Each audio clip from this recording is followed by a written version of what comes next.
Hello everyone, welcome back to my F1 diary. Let's talk about the Chinese Grand Prix. First and foremost, look at my shirt. It's from Hollister, feels great, looks great, highly recommend. Get it. Second thing, before we get to the actual weekend, Fernando Alonso has renewed his contract with Aston Martin, which everyone was kind of counting on him to start a domino effect for the silly season, thinking he would maybe sign with Mercedes. So that doesn't happen, but he still managed to cause some havoc because he gave me, and I'm sure a lot of other people, a tiny little heart attack with the video they posted announcing the re-signing, which I'm 99% sure they did on purpose. It looked very similar to Sebastian Vettel's retirement announcement video, so thanks Fernando for that. Never change. Now to this weekend. So this Grand Prix is new for me and for a lot of other fans and for some of the drivers even, because we haven't raced there since 2019. Just for reference, for perspective, like how much time has passed. At that time, Max had only 5 wins and I was still a senior in high school. So look how far we've come since then, 5 years. Both of us. So it's a tricky track. On the game I can go below like I think 35.6 or 4 or 7 maybe. I'll check and I'll put it like I'll write it here.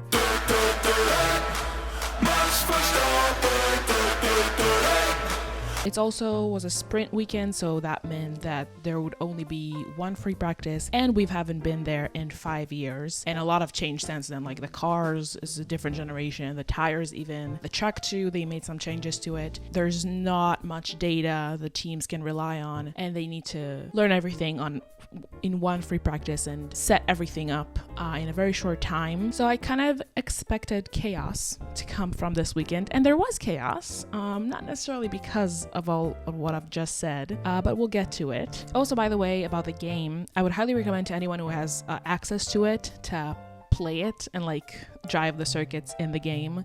I feel like it gives you a really good way to understand the circuit and like what the drivers are doing, like with braking points and like where things can go wrong in terms of grip and oversteer and understeer. And obviously the data is not entirely accurate. It's not a simulator, but it's the closest thing we've got to it. So I feel like it makes it easier to follow when I know the track like that. This weekend we had Nico Rosberg in the commentary box. I would love to see him there more often. Not only he's an experienced driver and an F1 world champion, so he has a lot of like insight of things that are happening and stuff. He's also a gossip girly, and I just love him and his commentary, so bring him back, please. The sprint quali, that's where most of the chaos happened. It was intense and a roller coaster, especially with the rain. First rain session I have ever witnessed, so that was exciting. Probably the best quali session we've had this season, and even maybe last season as well, from what I recall. The sprint itself, though, we don't talk about it. We can move on. But no, there was some good racing and good overtakes. It was beautiful yet painful to watch, and that's not the podium I wanted. But the real podium for the sprint is Lewis, Charles, and Carlos. Yeah, I feel really bad for Lando.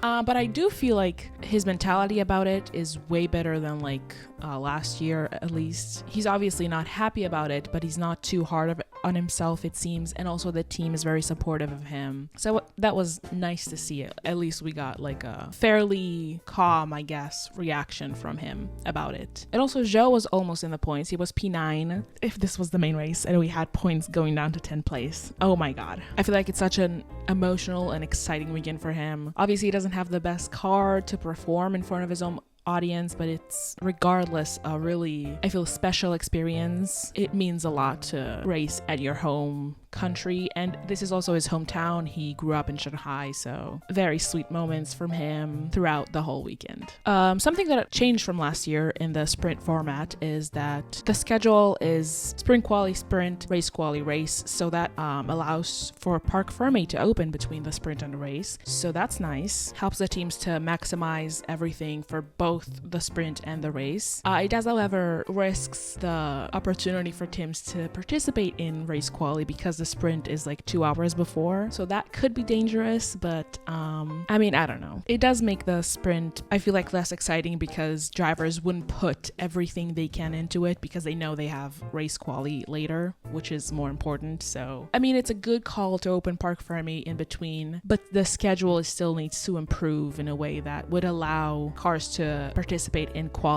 race quali, regardless of what happens in the sprint. Or they can go back to the, 2022 or 2021? No, 2022, I think, format where the sprint results were the quali for the race, which I don't think I like either. It's just a weird compromise no matter what you do. So whatever. I'm not the FIA. Don't come at me. So yeah, moving on to race quali. Q1 seemed pretty close and tight. It like was everyone's game, I feel. Like I took multiple pictures of like the top 10, which was the most diverse top 10 I think we've seen this season. So that was exciting. And then Q2 and Q3 were kind of normal, I guess. There was the red flag for Carlos going off in turn, the last corner. He went onto the gravel trap, which wasn't there, by the way, in 2019. They changed that, which feels very aggressive. They added like gravel traps in a few places around the track. Thank God I don't have that in the game. Because that would ruin me. But yeah, nothing major happened with that. In Q3, there was a good fight for P2. Like Max went and was P1, of course. And then Carlos crossed the line, went to P2. Then Charles crossed the line, P2. Then Oscar crossed the line, he's P2. Then Lando crosses the line, he's P2. Then Alonso crosses the line, he's P2. And then Perez crosses the line, and he's P2. So there was a great fight. A bit frustrating for me, of course. And just frustrating in general because it's, again, a 1-2 for Red Bull and quali. Repetitive. It's been done before. Change things up, please. But then the race, like first half was more tire strategy reliant, I think. Like the whole race was tire strategy, but the interesting part was the tire strategy with both Charles and Lando going for a one stop, like potentially, and then we had Bottas out with engine problems, which brought out the virtual safety car, and then Charles went into the pit and Lando just missed it, and I was like, oh no, Lando's toast. But then the virtual safety car continued. I thought it was gonna be like a short one, but it continued. So Lando got into the pit a lap after and came in front of Charles, so that was great. And then it progressed into like an actual safety car. And then at the end of that safety car, Daniel was assaulted by Lance. And after the safety car ended, Yuki was assassinated by Kevin. So that caused a second safety car. So anyways, it was a double homicide for the V-Carb team. So sad. Also, Oscar had damage from Daniel being pushed into him by Lance. So that also compromised his race and pace. And also he struggled more with the tires, but he still managed to bring home points, so that's good. We've had some good battles and overtakes at the back and also a bit at the front. And yeah, it wasn't a totally exciting race. Again, the chaos that we were anticipating didn't come from like the track itself or the lack of time to understand it and stuff. It was mostly rain and just safety car shenanigans. So the Red Bulls didn't have like actual problems the whole weekend, as usual, persevered through all the struggles. The McLarens did pretty well in terms of like expectations and what they actually were able to achieve, because this isn't a good track for them on paper. A lot of slow corners and the really long straights, not their strong suit at all. So I am kind of surprised with Lando's P2 here.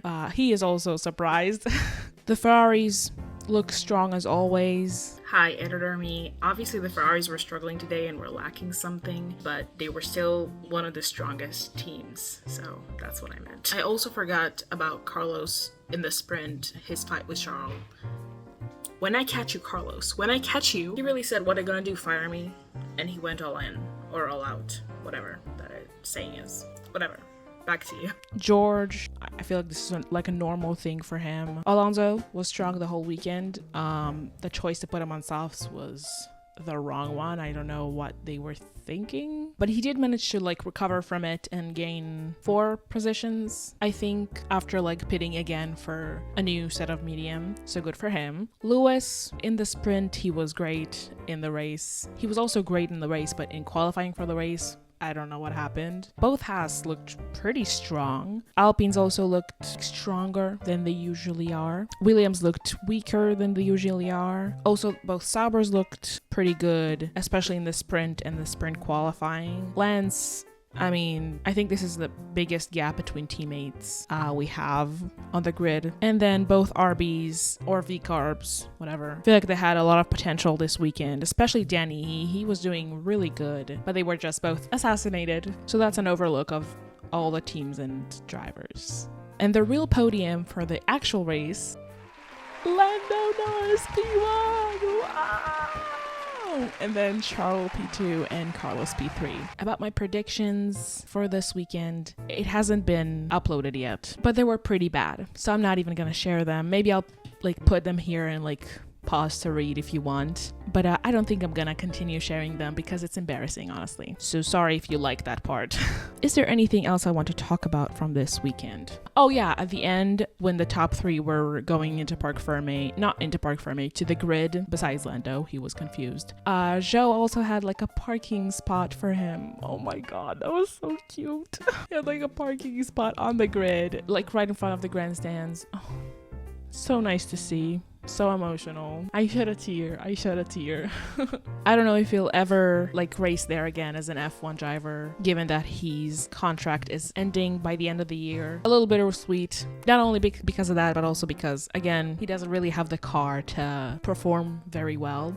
He did perform very good, just not as well as you'd want to perform in front of your home audience, of course. So P9 in the sprint for him and P14 in the race. That might be changed actually, because there was quite a few penalties given today for Magnussen for the assassination of Yuki, Lance for the assassination of Daniel Ricciardo, and Logan for an infringement of safety car regulations, which I looked away from the screen when they showed what he did.